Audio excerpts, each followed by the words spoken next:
అందుకే ఆనాడు ధనిక రాష్ట్రంగా చంద్రశేఖరరావు గారికి అప్పచెప్పినాం.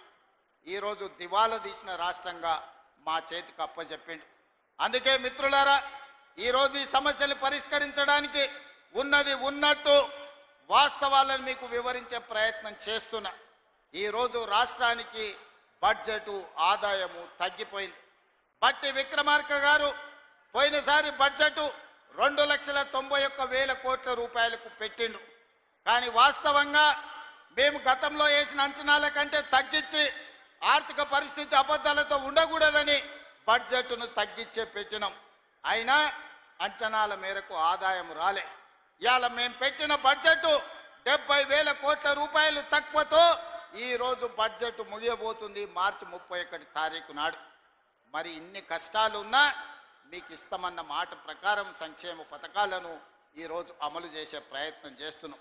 అభివృద్ధికి అవసరమైన నిధులను ఈరోజు విడుదల చేస్తున్నాం.